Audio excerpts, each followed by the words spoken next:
Quem acompanha o Pipoca Nanquim desde os primórdios aqui no canal sabe que nós somos muito fãs de samurais.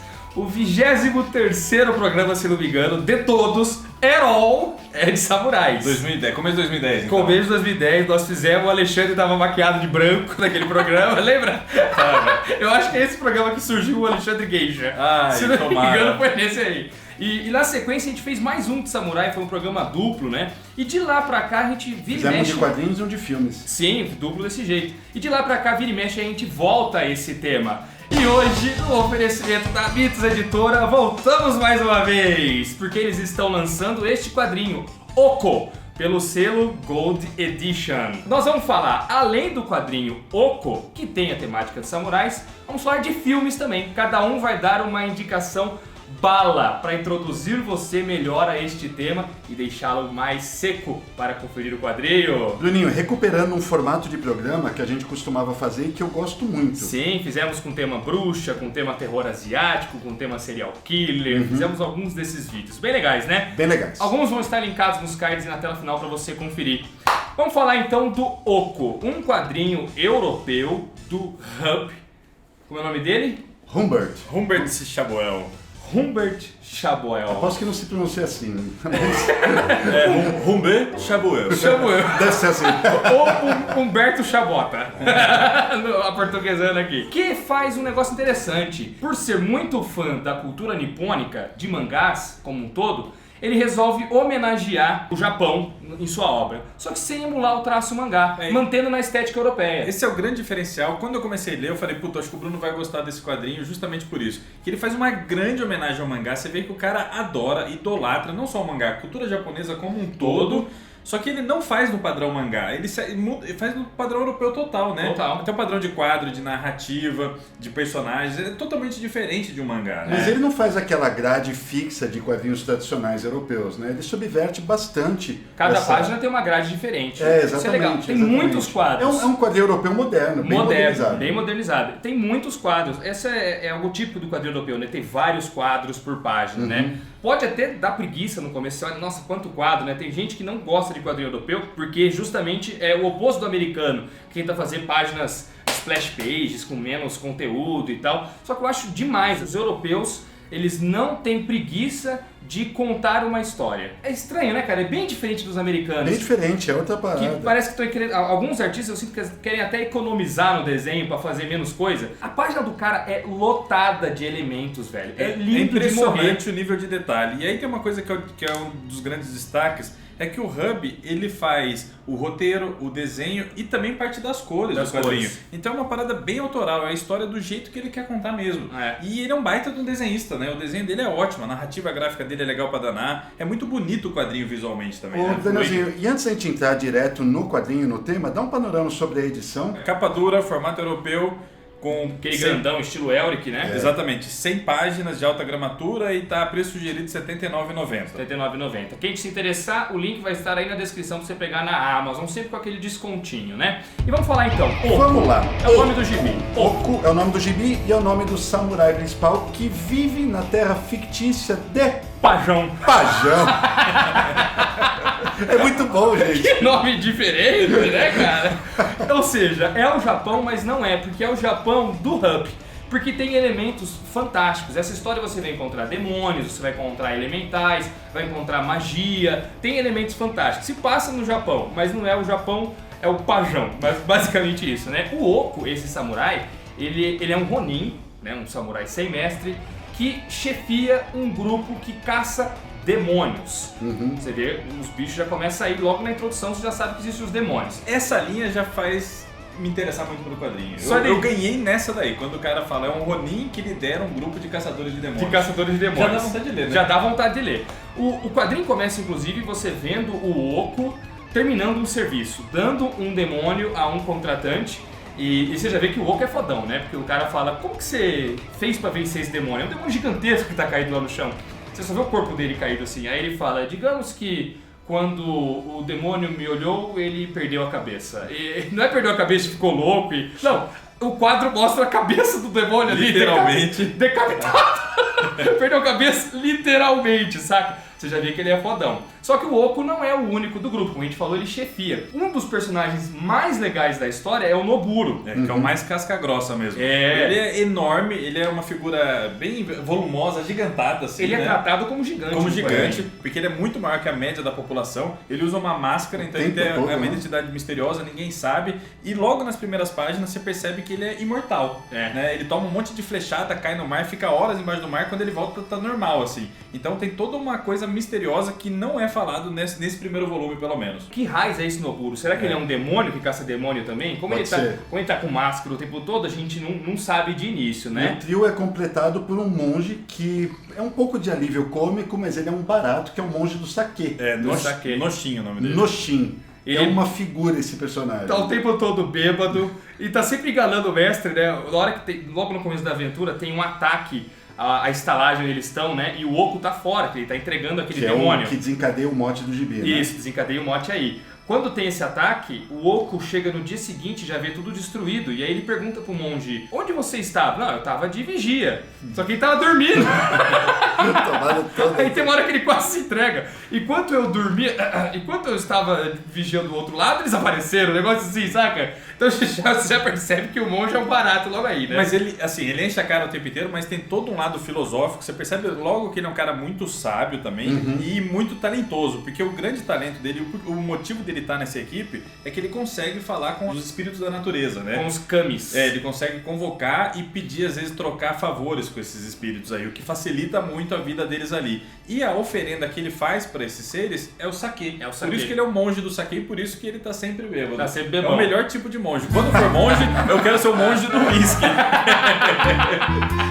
Mano. E aí, mano, vamos explicar melhor então esse lance do começo da história, né? Porque acontece esse ataque que nós falamos enquanto o Oco está fora. Tá o monge, tá o Noburo, mas o Oco tá fora concluindo a missão, né? É o vilarejo costeiro onde eles estão. Onde eles estão numa estalagem lá. E aquele lugar é atacado por piratas. Por piratas que atacam e levam todas as mulheres embora. Uma dessas mulheres é a Pequena Carpa, esse é o nome dela, que estava namorando com o Noburo naquela noite. Uma geisha, né? Uma geisha, tava ali e tal. E ela é sequestrada junto com todas as outras mulheres. Quando acontece esse sequestro e o Oco volta... Cabe dizer que o Noburo tenta resistir e tal, não consegue. Porque tem muito... Não é porque ele é fraco. O Noburo é muito forte, só que tem muitos caras e ele é pego de surpresa. Não, e não só muitos caras. Tem uma máquina de combate que chama Bunraku, que é uma armadura. Uma armadura, exatamente. Uma armadura gigantesca, colossal, comandada por um marionetista, né? Um cara que fica dentro lá, que, descompensa a batalha inteira. Dá a entender, inclusive, que essas armas gigantes aí descompensaram a batalha no Império inteiro, né? Império inteiro, mudaram todo o jogo quando entrou essas máquinas de guerra aí. Aí os piratas levam todas as meninas embora, inclusive a Pequena Carpa. O Oco, o grupo dele, já estão saindo lá. Vamos recolher o que sobrou e vamos embora. Mas tem uma criança lá que também sobreviveu à batalha e ele fala que é irmão da Pequena Carpa. É o Tiku. O Tiku.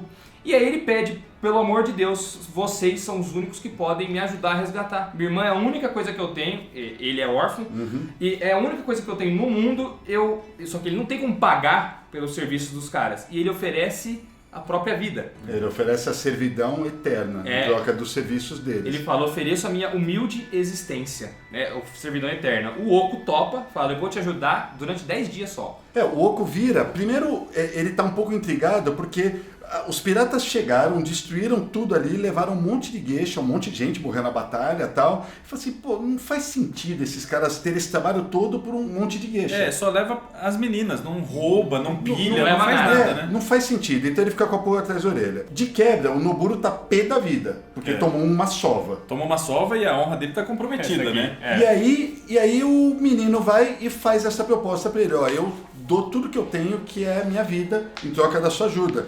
E o Oco, que é um cara extremamente honrado, fala, tudo bem, eu aceito e ofereço 10 dias dos meus nossos serviços para salvar a sua irmã. A sua irmã. E aí eles vão indo atrás, eles têm que pegar um barco, porque os piratas fogem de barco, eles vão atrás, no meio do caminho eles pedem ajuda para um elemental da água, então tem muito das águas no gibi, por isso que este volume se chama Oco, o Ciclo da Água, porque é onde mais se passa a aventura. E tudo isso que a gente falou é o comecinho mesmo, gente. Comecinho. É tipo 15 páginas do quadrinho. E depois a parada vai crescendo, ele vai apresentando o funcionamento desse império, os vários clãs que tem, as raças de fantasmas, de elementais, não sei o que. Vai aumentando muito esse universo fantástico aí e é bem legal, bem legal. Você percebe mesmo. que é um universo do Hub. A graça tá também no universo que ele cria. E o Hub, os cenários que ele desenha, vocês estão vendo aí, são extremamente detalhados. Ele são manda muito lindos, cara. Quando ele dá o panorama das cidades, uma vista aérea assim, ou mesmo quando você vê de perto, é muito foda. É perfeita a maneira como ele insere personagem no cenário. É muito bonito isso daí. Esse quarteto é muito legal, né? Porque uma vez que o menino está junto com o grupo e oferece sua existência ao Oco, ele se torna o narrador da história. Então você vai vendo um pouco mais da mentalidade do garoto. E conforme a aventura avança, você vai conhecendo um pouco mais os personagens. E você se cativa por eles, né? Eu falei que o Noburo é meu preferido por frases como essa, ó. Como ele tá pistola, que ele quer vingança porque ele apanhou pra caramba, e ele já é briguento por natureza, quando ele chega estourado, eles chegam no lugar que a missão pode se desenrolar bem ali e servir pra uma boa pista, o cara falou, ó, se contém, cara, não vamos fazer merda aqui. Se contém. Ele fala assim, ó, minha ira ruge como a tempestade antes de eclodir. Posso contê-la, mas não peço ao relâmpago que não caia quando deve. Cara, é muito legal, velho. Esse tipo de frase típica de personagens orientais, o Hub sabe pegar demais, né? As lições do monge também são muito bacanas. Cabe dizer que todos os personagens, eles são tipificados, né? Não são personagens que têm um aprofundamento emocional e psicológico grande. O Hub escolheu trabalhar com estereótipos. Exato, o Hub, mas é o que eu ia falar. Por ter sido uma escolha consciente de trabalhar com os estereótipos, funciona legal. Funciona muito bem para a história. O monge, por exemplo, ele tem esse lado debochado dele, porque ele tá sempre bêbado, é o monge do saque e tal. Mas vira e mexe, ele traz uma lição de moral bacana, ele tem uns dizeres. Tem um dizer que eu marquei na página 14, Bruninho, que eu acho sensacional, porque a gente que vem do da arte marcial, percebe isso. O monge fala, pobre Noburo, o ponto fraco da força está em só pensar na força. E assim, né, quando você tem força contra força, e essa é a sua única habilidade, vai sempre vencer o mais forte. Ele toma uma sova do cara da armadura, porque ele não tem outras qualificações que não essa. E o Oco é um artista marcial muito mais completo. Muito mais. Por isso que ele chefia o grupo. A história inteira é pontuada de pequenos dizeres filosóficos bem bacanas. Muito legais, né, cara? Sim. E é por essas e outras que numa porradaria, numa briga, o Alexandre sempre perde pra ir pro Danielzinho. Porque são mais sabedoria envolvida, né? Ali sacadas, é pura força ali. Não. Aqui não, aqui é a malemolência. E já aconteceu, não um cenário teórico hipotético, isso que eu tô falando. Já aconteceu. Meu Deus, Danielzinho! Yes! O que você fez, cara? Eu fiz o que eu tinha que fazer, Bruno. Não é possível! Gente, isso não se faz, era só um gibi! Todo mundo acreditando nisso, né, gente? Ó, bom, Oco... Cumpre dizer o seguinte também, que esse é o ciclo da água. Lá fora já saíram, se não me engano, cinco volumes, 5 ciclos diferentes, mas a história se fecha, né, Bruno? São vários ciclos da água, da terra, do fogo, do ar e da vida. Então são 5 volumes, vamos dizer. Só que o ciclo da água é fechado. Essa história aqui é completa, você chega no final, acaba a trama toda, mas eles falam, a seguir vem o ciclo da terra. Então você vai ver outras aventuras com esses personagens. Sabe o que me lembrou também isso daí, cara? Umas partidas de RPG, porque são muito personagens que se completam, totalmente diferentes. Cada um com suas habilidades. Com suas habilidades, ponto fraco, ponto forte e tal, se embrenhando nessas aventuras.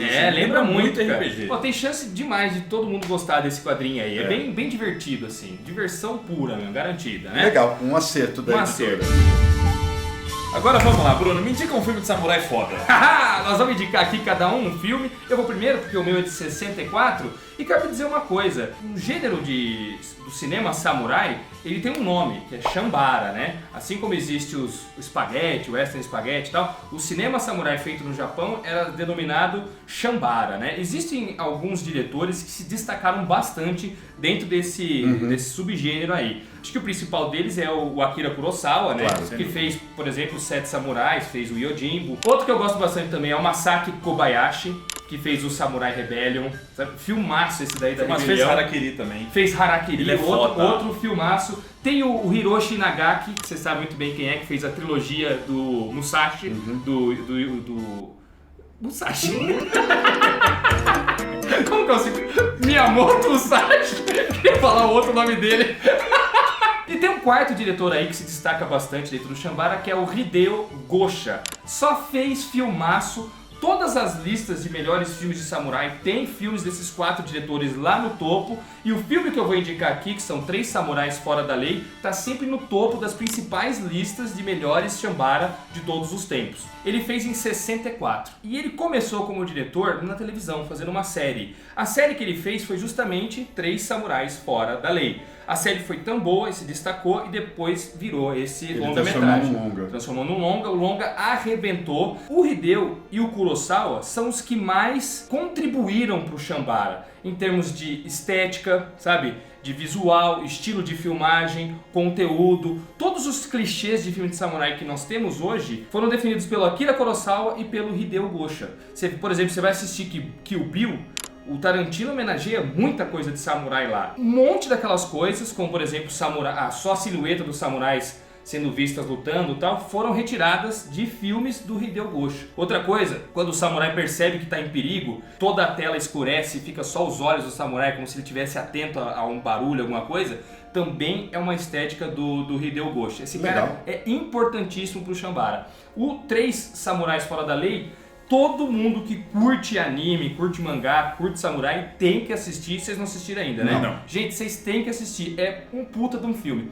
E conta a seguinte história. Tem um magistrado que cuida de um pequeno feudo lá, só que ele não é um bom administrador. Ele tá pouco se lixando para o povo. O povo teve uma colheita ruim neste ano. Ele não está maneirando nos impostos, continua cobrando demais dos camponeses. Típico, né?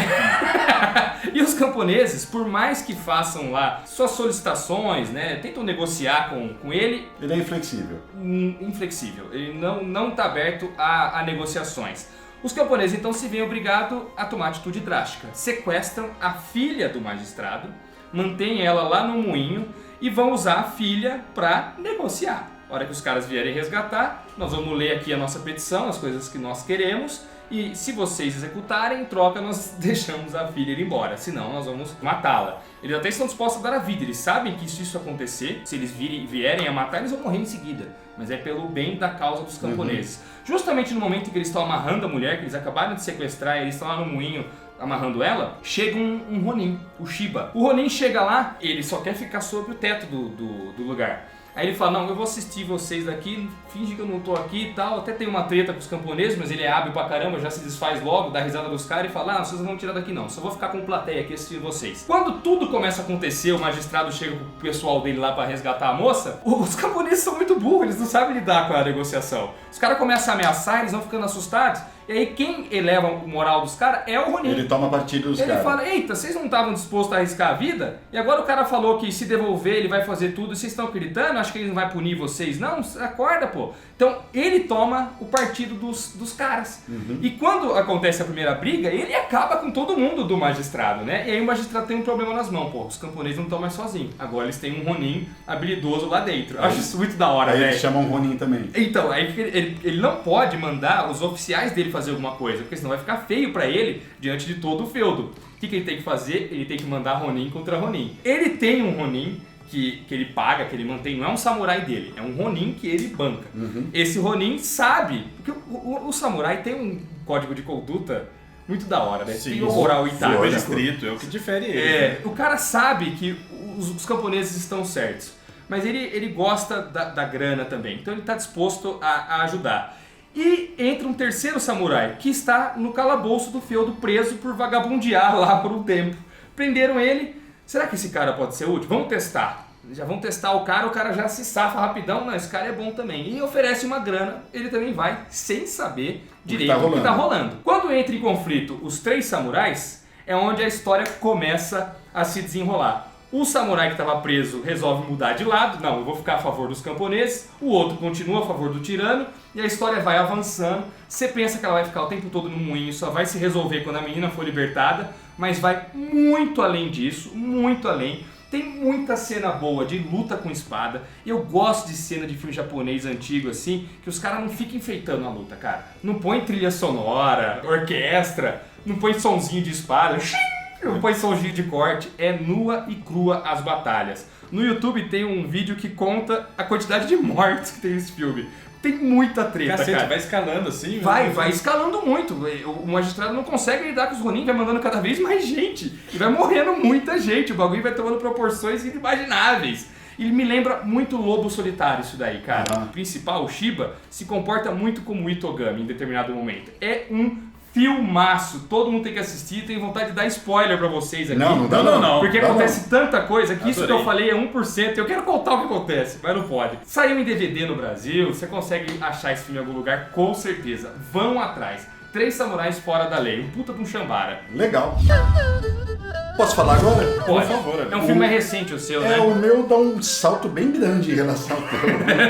Mas também lida com personagens das antigas. Porque eu vou falar sobre um filme do Zatoichi. Zatoichi. O Zatoichi é um dos principais personagens samurais do Japão. Sim.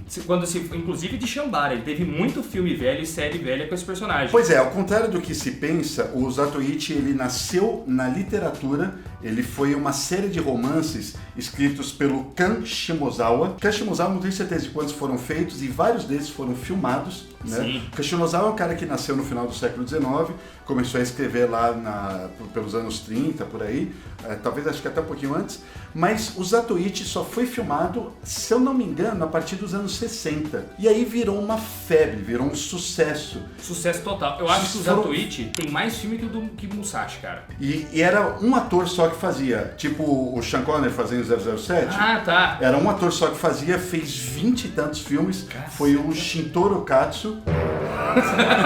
Ele é japonês ou italiano? Os filmes só pararam porque o Shintaro ele morreu. Morreu.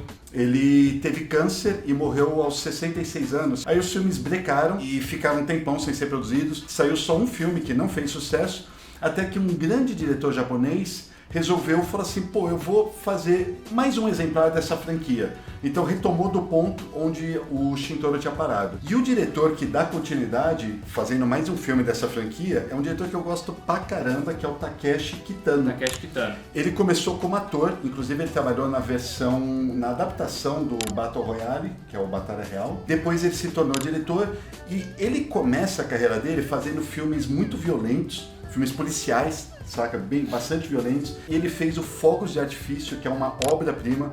Depois ele subverte, faz um dramão açucarado, que é o Dolls. Chegou a fazer filme nos Estados Unidos, que é o Brother. É muito bom. Muito bom esse filme. Muito bom. O Takeshi, ele tem uma característica no cinema dele, que é sempre extrema violência perpetrada por personagens que são altamente reflexivos, eles são meditativos o tempo todo. E que não parecem ser uma não ameaça. parecem ser ameaçadores. Exato. Exato, ele faz isso. Então, os filmes dele são montanhas russas, assim. De repente, pá, tem uma onda e a coisa breca de novo. E ele trabalha dessa forma, tentando manipular o sentimento do espectador. O Zatoichi do filme dele é um velho já, não é? É ele mesmo que É ele interpreta. mesmo, É ele mesmo é que ele mesmo, interpreta. ele faz o papel do Zatoichi. E pra quem não conhece, pessoal, o Zatoichi, ele tem uma coisa muito bacana, ele é um samurai cego. Cego. E é um samurai absurdamente habilidoso. Ele tem até relação com a Yakuza em determinado momento, o Zatoichi, sabe? Ele se torna Yakuza também, tem uma trajetória longa o Zatoichi. Então, são 20 e tantos filmes.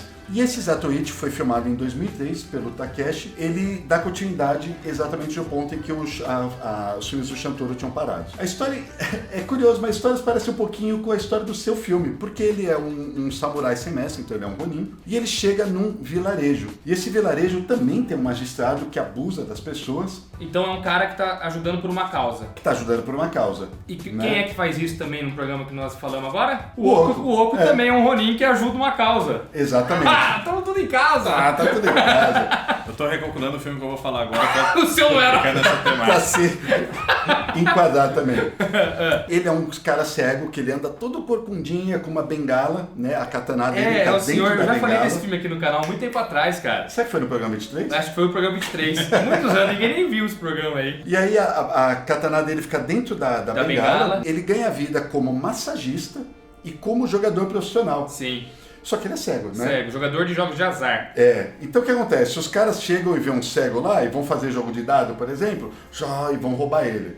Aí ele escuta o barulho dos dados e fala, opa, viraram meu dado aí. Não são os mesmos dados, vocês estão me roubando com os dados aí. Aí os japoneses se crescem pra ele, não, porque como você tem coragem de falar isso de novo, então ele já saca a espada, mata todo mundo e resolve. Ele assim, ninguém vai me roubar. Então ele tem os sentidos super apurados. Ele é tipo um mutante do Japão feudal. Do Japão feudal. Ele é isso. Tem os olhos brancos, né, por ser cega da hora, que você não vê os olhos dele quase sempre, quase nunca você vê. Ele fica o tempo todo fechado, fechado. E quando abre, mano, é brancão assim, né? Brancão. E quando abre é que o bicho vai pegar, né? É da hora. Ele atende a súplica de duas geishas que tem a família assassinada dentro da realidade que o feudo está sofrendo lá, e ele se opõe ao magistrado. E o magistrado, como do seu filme, fala assim, caramba, esse cara é encrenca, porque manda uns caras lá para pegar ele e ele mata todo mundo. Fala, esse cara é encrenca. E também chama um guarda-costas, que é um Ronin. Olha só que curioso, é onde o filme começa a tomar alguns nuances diferentes, porque esse Ronin, ele tem a honra dele de samurai, ele sabe que ele serve um cara ruim, é obrigado, né, por ter jurado que vai servir o cara, ele é obrigado a estar com o cara, e ele tem uma mãe doente. E ele precisa do dinheiro para cuidar da mãe. Então ele começa a entrar num dilema moral fortíssimo dentro da história. E vários personagens, embora o magistrado seja um pouco maniqueísta, os outros não, eles são bastante multifacetados, digamos assim. Você vai se envolvendo cada vez mais na história. Tem algumas coisas que também devem ser ditas. O Takeshi, ele não é um espadachim tão habilidoso. Eu tô falando do Takeshi ator mesmo, né? Quando você assiste um filme do Kurosawa, aí você vai ver o Toshiro Mifune. O Toshiro Mifune foi um maior ator que interpretou o samurai no Japão até hoje. Sim, e ele era um monstro. Ele era muito bom, porque ele, além de atuar, ele sabia lutar. Sabia lutar. Verdade. Ele fez o papel do Musashi, dos 3 filmes. Né? Então quando você vê as cenas de luta dele, são muito convincentes.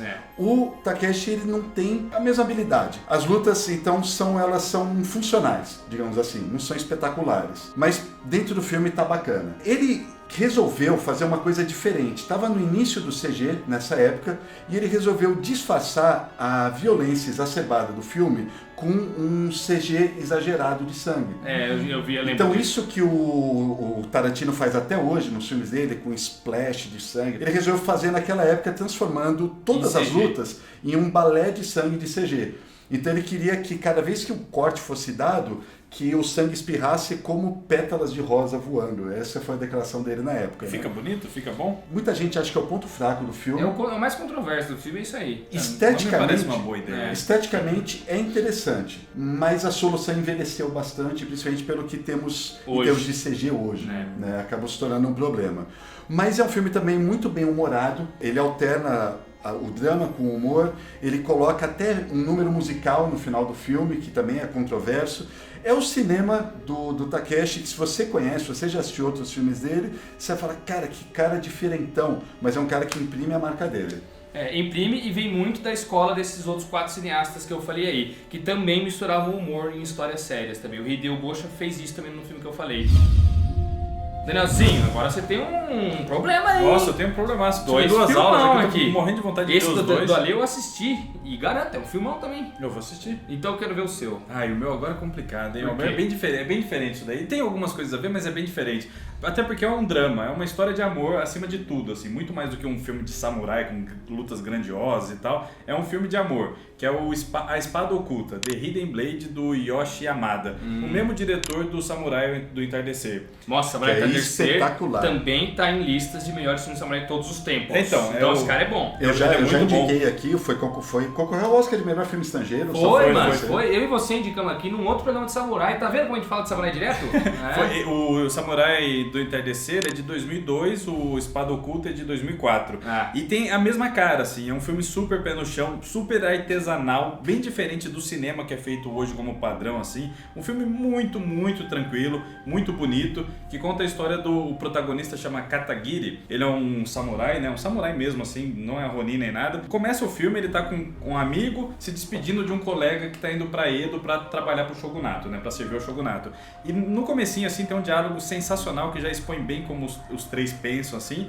E aí o Takagiri fala assim, eu tenho, confessa pro outro amigo, né? Eu tenho um mau pressentimento sobre a ida dele pra lá. Beleza. O tempo passa, você conhece a família do Katagiri, que ele mora com a mãe, mora com a irmã, e tem uma criada na casa que é a Ki. E a Ki é super bonita, super letrada, super amorosa, sabe? E você percebe que tem uma relação ali. Passa-se o tempo, a mãe dele falece, a Ki vai embora, se casa, e ele descobre depois de muito tempo que ela tá passando por um monte de apuro. Ela tá super doente, o marido dela é um babaca, a família do cara é super escrota com ela, e ela tá passando muito mal. Ele fala, nossa, ela foi minha criada durante 4 anos, eu adoro aquela mulher.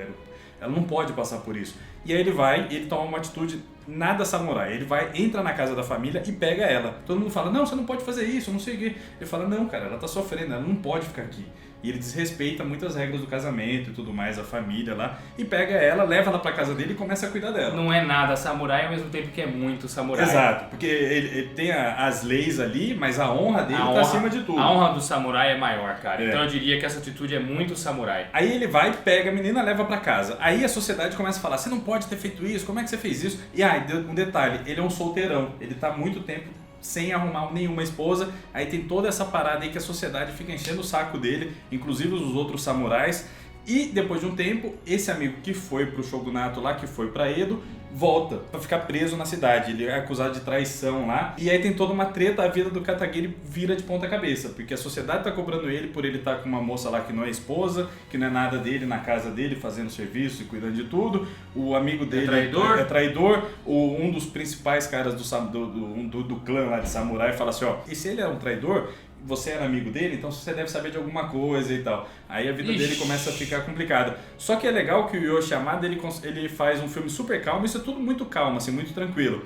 Só que ele pega um período muito interessante, que é o período do fim da era feudal mesmo no Japão. A entrada das armas e tal. Então tem vários questionamentos, por exemplo, os samurais lá da cidade começam a ter treinamento com arma de fogo. Não entende aquilo, não entende como se comportar no exército, todo mundo se mexendo igual, podendo atirar pelas costas, e a falta de regra completamente maluca. Cara, esse momento, sabe? Do último samurai. E esse é o momento do último samurai, é o momento em que a honra do samurai vai pro saco. Eu queria até acrescentar um negócio, mano, em vários filmes de samurai, inclusive nesse que eu indiquei, quando um cara fala assim, não, eu vou te ajudar, ninguém desconfia, por exemplo, que ele vai, ele tá falando que vai me ajudar só pra me atacar dormindo e me pegar pelas costas. Não. Isso não existia.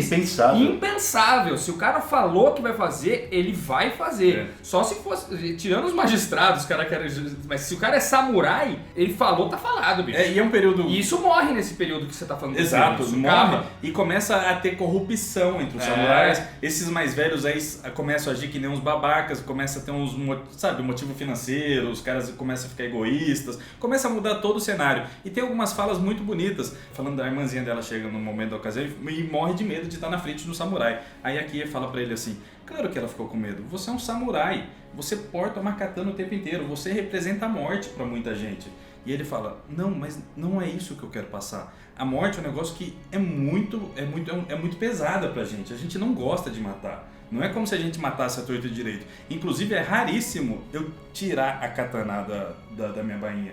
Eu, por exemplo, nunca fiz isso para atacar alguém. Então, é um samurai que nunca matou ninguém, que morre de medo, inclusive. Então, tem vários questionamentos interessantes, assim, sabe? Legal, mano. Tanto é que o filme inteiro tem uma luta totalmente real e calcada, assim. Você vê que são dois caras se batendo, assim, não tem nada, não tem corda, não tem jogada de câmera maluca, nada. É uma luta totalmente real. E quando explica o lance da espada oculta, que é uma técnica lá que o cara esconde uma espadinha dentro da espada dele e tal, quando precisa, né? Quando mostra o lance da espada oculta, é um puta do momento foda assim no filme, você fala, eita! Por isso que chama espada oculta? Por isso que chama espada oculta e tal. Cara, filmaço mesmo, um dos grandes filmes samurai pós-2000. E esse diretor Yoshi Yamada, ele é fantástico, cara.